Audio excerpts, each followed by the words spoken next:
Assalamualaikum warahmatullahi wabarakatuh. Perkenalkan, nama saya Yuli Asri dari Prodi Komunikasi dan Penyiaran Islam semester 2. Di sini saya akan menjelaskan tentang lembaga-lembaga sosial yang ada di perkotaan.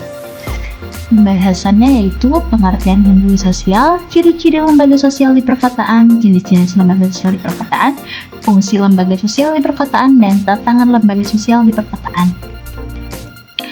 Yang pertama itu pengertian lembaga sosial. Lembaga sosial adalah sistem norma dan nilai yang terbentuk untuk memenuhi kebutuhan dasar manusia serta menjaga ketertiban dalam masyarakat. Di perkotaan, lembaga sosial berkembang mengikuti perubahan sosial, ekonomi, dan budaya yang cepat. Berdasarkan ciri-ciri yang ada lembaga sosial yang ada di perkotaan, yang pertama yaitu formal dan tertata. Banyak lembaga bersifat resmi dan diatur secara administratif. Yang kedua yaitu fleksibel, cepat beradaptasi terhadap perubahan zaman dan kebutuhan masyarakat.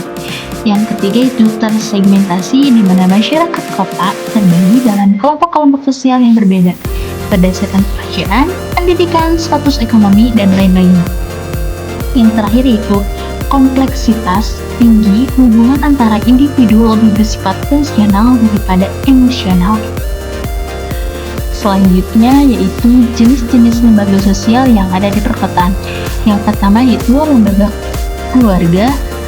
Meski struktur keluarga di kota sering lebih kecil, lembaga keluarga tetap penting dalam membentuk nilai dan identitas individu. Terdapat tantangan seperti meningkatnya individualisme dan peran ganda dalam keluarga, misalnya suami istri sama-sama bekerja.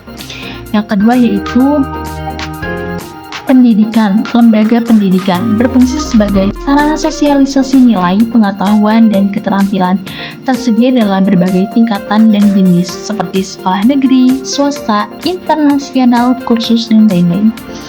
Peran teknologi dalam pendidikan kota semakin menonjol. Selanjutnya yaitu lembaga ekonomi berkembang pesat dalam sangat beragam, mulai dari industri besar hingga UMKM. Pasar kerja di kota cenderung kompetitif dan menuntut keterampilan tinggi. Sektor informasi pedagang kaki lima, ojek online juga merupakan bagian penting.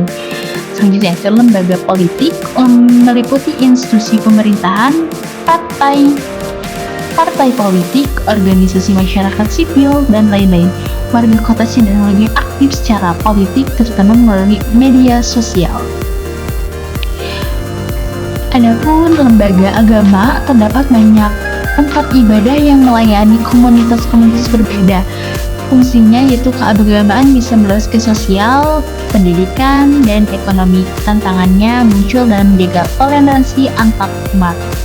Lembaga hukum mencakup kepolisian, pengadilan, dan lembaga penegak hukum lainnya. Kehidupan kota yang padat dan kompleks menuntut kehadiran hukum yang kuat dan adil.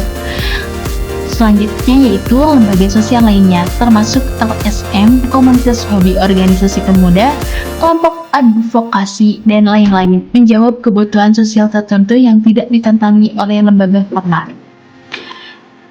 Selanjutnya itu fungsi lembaga sosial. Ada beberapa fungsi lembaga sosial, yaitu mengatur perilaku masyarakat berdasarkan norma dan aturan, memenuhi kebutuhan dasar seperti pendidikan dan ekonomi keamanan, menjaga stabilitas sosial di tengah keberagaman dan kompleksitas kota, dan menyediakan wadah partisipasi sosial bagi warga.